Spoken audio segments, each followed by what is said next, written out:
Poslední let nad dolinou.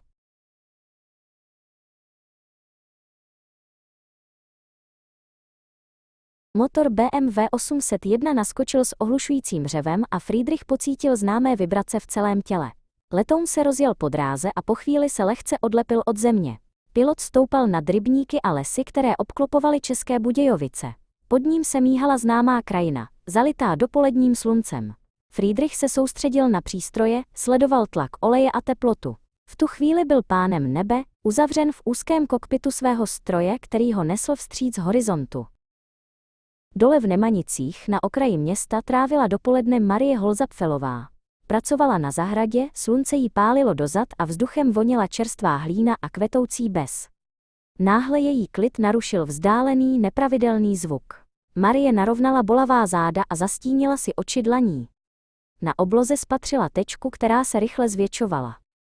Letadlo letělo neobvykle nízko a jeho zvuk nebyl vítězným řevem, ale spíše zoufalým lapáním po dechu. V kokpitu Friedricha Starneckera nastalo peklo. Motor, který měl být vrcholem inženýrství, začal vynechávat. Ozvalo se kovové rány a spod kapoty se vyvalil hustý černý dým. Pilot se zoufale snažil udržet výšku, ale stroj těžkl pod rukama.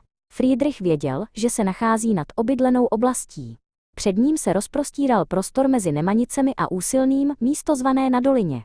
Musel se rozhodnout vteřinách, vyskočit nebo se pokusit stroj navést pryč od domů. Nedaleko odtud, na cestě mezi poli, jel na kole mladý Václav Mrázek. Zastavil, když uslyšel kašlající motor.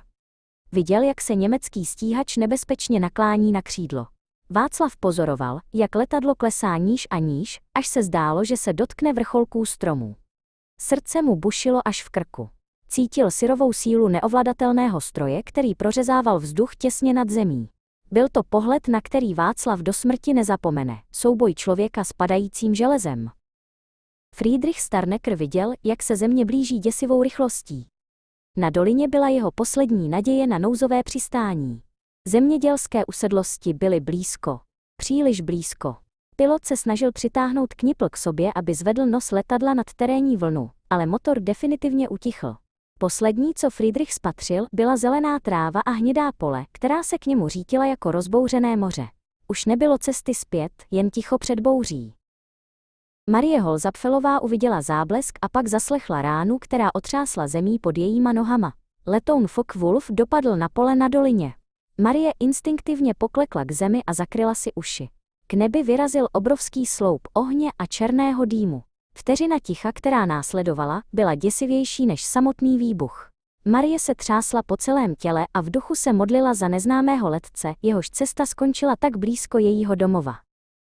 Václav Mrázek na nic nečekal. Odhodil kolo do příkopu a rozběhl se přes pole směrem k místu havárie. Vysoké obilí ho šlehalo do nohou, ale on neustával. Doufal, že pilot stihl vyskočit. Nebo že mu bude moci pomoci. Když však dorazil blíž, horko ho zastavilo.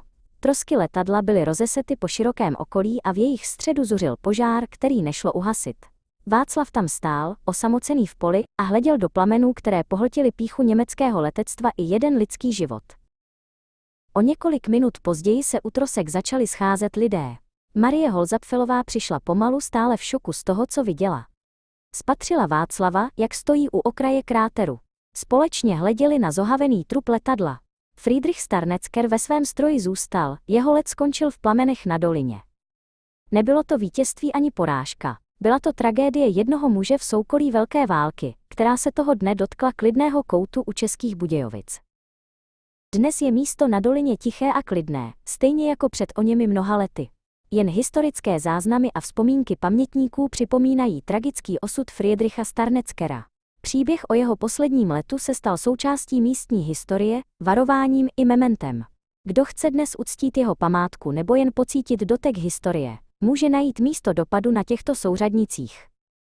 N 49 stupňů 00632 prim, E 14 stupňů 29 878 prim. Pod jihočeským nebem tam v zemi stále odpočívají drobné úlomky stroje, který nedoletěl domů.